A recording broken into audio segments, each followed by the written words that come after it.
We'll see if the PowerPoint works. What could possibly go wrong with PowerPoint? Well, that's getting fired up. Just a reminder as well, just once more, these are Shredding the Public Interest in Democracy Railed are free. They're great books to put on the toilet tank or beside it. Oh, and Clear Answers is there too. That's in scarce supply, actually. So please take 1 or 2 copies.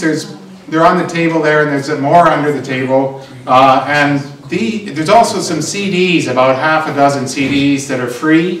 The copies of this book, Junaid is selling them there for $10. I don't get any. I gave up on all the royalties from this. Not that that ever amounted to much, anyways. But it's just to support the cause. So, do you mind if can you hear me in the back? Yeah, okay. I'm happy just to be loud. I got used to that in the legislature, and frankly, you can heckle me if you like. I kind of gets my energy going. Thank you very much, Jay, and I'll repeat Jay's thanks for the to Westwood and everybody else for organizing and supporting this. This work I'm going to talk about comes from my closely watching the Alberta economic and political scene for many years, and struggling with some mysteries that I just couldn't get to the bottom of. And one of the mysteries is we were told often that Alberta is a really wealthy place. You know, we're so lucky to live here, and especially when the economy's going well and the government's happy, they want everybody to be happy. This is, you know, the home of the oil sands and the best place to live, work, and play. That was their slogan. And yet at the same time, I was struck over and over and over again about how so much of the debate around what happens with public sector spending in particular was about restraint, about layoffs, about tightening down on those greedy professors and mediocre, not only greedy but mediocre, on nurses and hospitals. I know through sad personal experience with family how overstrained Alberta's hospital system is, and I drive the roads here. So I'm sitting here for a prolonged period in the legislature listening to the debates and wondering, well, if we're so darn rich, where is the money going? And that's really the issue that drove the research in this book. And I want to thank Junaid Jahangar, who's, if you pay him $10, he's got a PhD in economics, so he should give you the right change. He teaches at McEwen, and a former chair of the economics department, Mel McMillan at U of A, for helping out. So, can we'll just run through this fairly quickly. Mel and Junaid are both economists. I'm much more of a generalist, so I kind of blabbed away and they gave the real technical support in this. It's very important for me to cut through all the political spin. We're all of us in politics are sometimes guilty of that. I wanted to see what the best evidence showed. So we went straight to Statistics Canada and to the Canadian Institute of Health Economics, or health information for our data. We didn't go to any political sources, and we didn't go to any governments directly. We wanted to get past the spin. But our mission was to solve these mysteries. So, what's your name? Terry. Terry? Yeah. Okay, Terry, great. Next slide. Next slide, Terry. So as I said, the first mystery was the general one. If Alberta's really so rich, why is it that we're constantly talking about cutbacks? And the second mystery was just a bit more specific, because a lot of my background is in healthcare. How many of you have heard the line about healthcare spending skyrocketing? Probably. You've probably even heard the line that if we don't clamp down on healthcare, we'll spend the entire budget on healthcare and there won't be anything for education or social services or roads. Have you heard that line too? Yes. Yeah, okay. So, if that's true, where are all those doctors? Where are all the nurses? Our hospitals are routinely running at over 100% capacity. Where are all the hospital beds if we're actually spending so much on healthcare? So, we proceeded, Terry. The first, and this is literally how the research went. It was great fun. We just started asking a series of questions. First of all, it may be that we're not as rich as all the political claims are. Maybe we're just a regular old province like Manitoba or, you know, somewhere else like that. So how rich are we? Well, we looked into that, and the thing about Alberta is not only do we have huge energy reserves, the oil sands are, depending on how you count, say the third largest oil reserve in the world, but we have a very small population. We think of Edmonton and Calgary as big cities. You can combine the whole of Alberta into one city, and it's Seattle or, you know, Metro Montreal. That's it. And we own such huge resources. If you divide it through per capita, we are the largest owners of oil reserves in the world, virtually. Go ahead. So it works out at the time, this number's probably gone up, 51,900 barrels, and hit that button again. Okay, so at $5 a barrel, $5 a barrel for the oil in the ground, so that's assuming you allow these days $85 or $90 for all the other costs of extracting it and so on. Just valuing the oil at $5 a barrel each, it turns out to be $890 billion sitting in the ground. That's our resource. It never turns up on the government books. They don't, I've concluded, they don't want us to realize how rich we are. But if we were actually counting our assets, the government books would show that because we own the resource. In our history, the people of Alberta had to fight hard for 60 years to get ownership of the natural resources. We got that in 1930. We own it. That's rightfully our money. So, by that measure, we're rich, Terry. And just to give you a sense, that would pay for, that's more than 20 times the value of the Alberta budget, total Alberta budget, just sitting there in the ground at $5 a barrel. That's my special effect.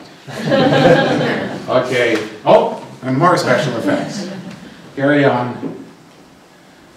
Another way to look at this, and you're going to see quite a few of these kinds of charts, so I'll give you one quick explanation. The time is across the bottom. The far side is 1989, and up here is 2008, and we followed Stats Canada data. The vertical axis will change, and we usually plotted the Canadian provinces other than Alberta, and then Alberta. So this is the, it's not showing up very well, but this is the total economy, the gross domestic product per capita for Alberta, or for Canada, and then for Alberta. So this gives you a quick sense of the size of Alberta's economy. And you can see, this is Ontario, BC, this is, you know, the other 9 provinces. Canada is one of the richest countries in the world. Alberta, actually, by the time this data set was concluded in 2008, was, the economy per person was about 70% larger here than in the other provinces. That's another indicator of how much wealth we have. Terry? So the answer to the question, is Alberta rich? Yes, it is. It's a huge oil and gas reserves, one of the largest economies per person in the world, far larger than the rest of Canada, and there's no provincial debt. So our first question was answered. That first mystery was, at least we knew we were rich, on average. So then the next question is, where's that wealth going? And we're told all the time it's going to the public sector. It's that greedy government that's just blowing our fortunes. We wanted to test that. Is that true? Maybe that's in fact what's happening. So we looked at healthcare, and one of the things I want to just take a moment with here is to give you a quick sense of a lesson in how to distort or validly represent statistics. You've all heard, as we said, healthcare spending is soaring. This is healthcare expenditures in Alberta over the last 20 years up to 2008, and you can see They start at $4 billion and they end up at $12 billion. That's a 300% increase. That's a pretty dramatic increase in healthcare spending. Except, Terry, if you adjust for inflation, because after all, $1 in 1989 was worth a lot more than $1 is now, it goes from about $5 billion to about $10 billion. So instead of tripling, it's actually doubling. Now the other issue in here, as we all know, Alberta's population has really grown dramatically. So if you adjust for population growth, Terry, as well as inflation, suddenly that tremendous skyrocketing of health spending flattens out very, very considerably. Per capita, once you standardize for inflation, 1989 about $2,000. By 2008 it was about, I think, $2,600. So instead of a huge growth in spending, it's a very modest growth. And anybody want to guess what that slide? Sorry.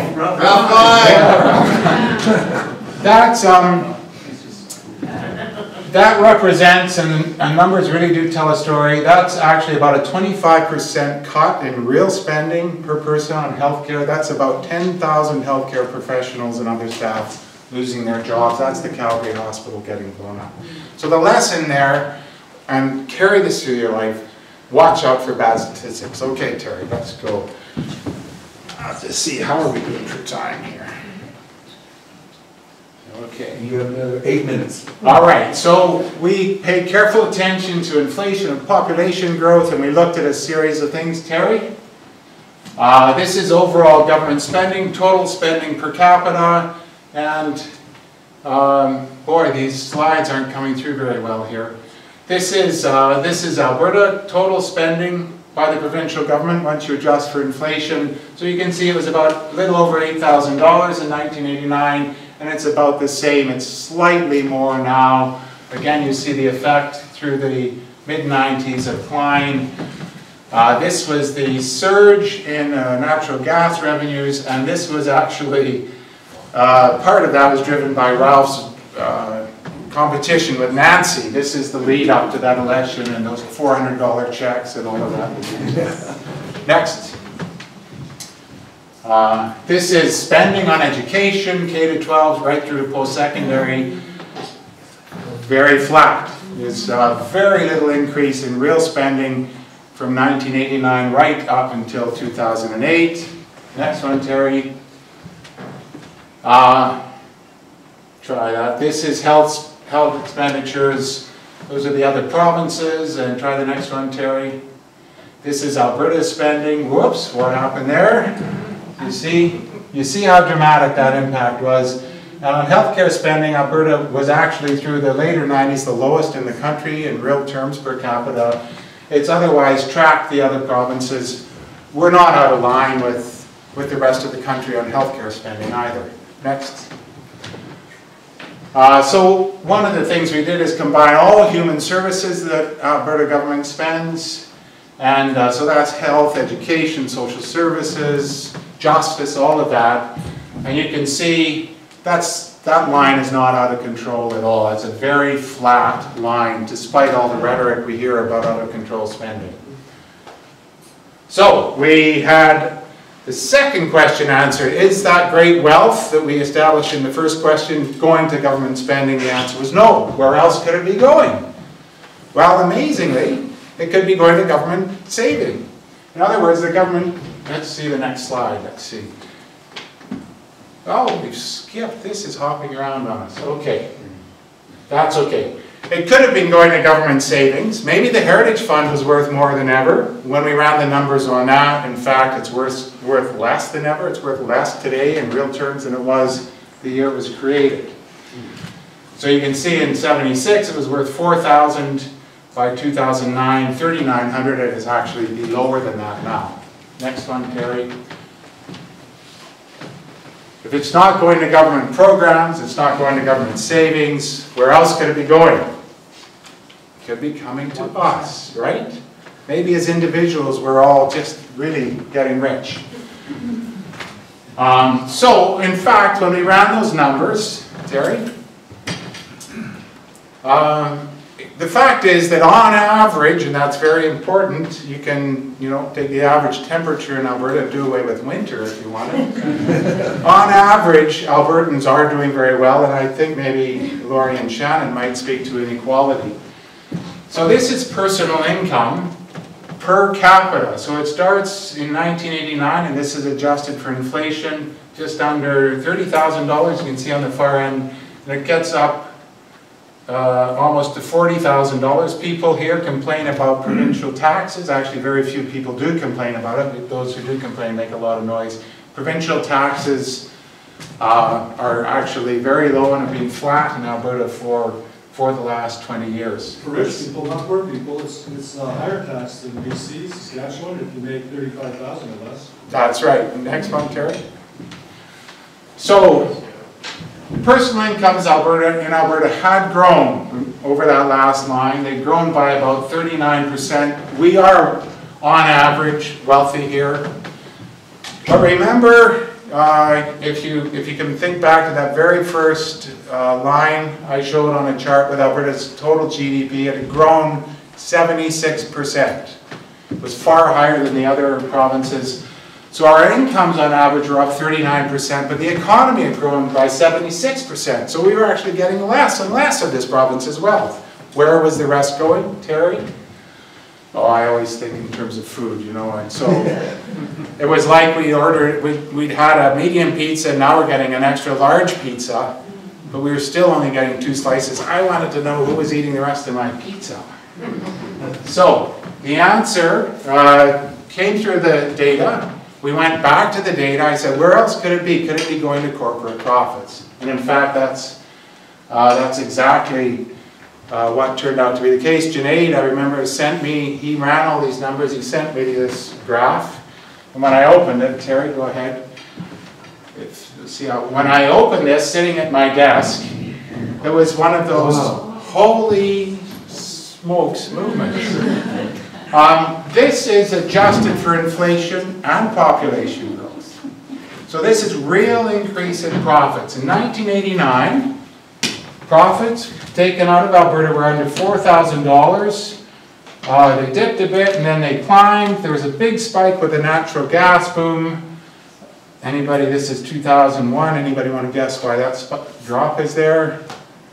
The effect of 9/11. I won't drag this out. There was a sudden slowing in global economic activity, and then this is the oil sands boom of the second half of the 2000s. So after inflation, per person, profits in Alberta had gone from under $4,000 to about almost $16,000 over that period of time. We had the answer to our question. Alberta was rich, and most of that wealth was going to corporate profits. The tax line at the bottom, I'm sorry these slides aren't coming through better, but while that has occurred, the tax rates have actually been cut in Alberta. And so the tax revenues from that are consistently very low. Terry? So you can read that for yourself. Let's go to the next one, just to keep an eye on the time. Even sound effects there, okay? A different way of looking at this. In the late 80s, corporate profits in Alberta were a little bit less than what the provincial government spent on healthcare. By 2008, they were 70% larger than all provincial government spending. Okay. Yet another way, you look at other provinces, or you look at the United States, which is the heartland of capitalism. A good year in the United States, about 11% of their total economy goes to profits. In Alberta, it's consistently running at 23% of the whole economy is going to profits. And this is a quick summary table, just getting to the end here. We averaged out, did some 5-year averages to smooth out those peaks and valleys. And so in these different categories, healthcare, the real percentage change per capita, standardized for inflation in healthcare was up 24%, K-12, 2%. Post-secondary, almost 24%. Social services, these are the most vulnerable people in the province. A real cut of 33%. Personal incomes were up 31%. Corporate profits were up 350% in real terms. So there is, I think, a new debate needed. Terry, one more. Who benefits from the current arrangement? Well, you know, we can discuss that. What should the government be doing? That relates to, among other things, tax policy. And finally, a question we couldn't answer from the Stats Canada data, but I'd love to know how much of that money is flowing out of Alberta. Where is it going to? Our strong hunch is it's going to New York, Houston, London, Shanghai, most of it leaving this province. So that's a really quick summary. I'm sorry the slides didn't come through better. It's very, I think, very well put in the book if you have a chance to buy the book here or in a bookstore. Thanks very much. Okay, thank you very much.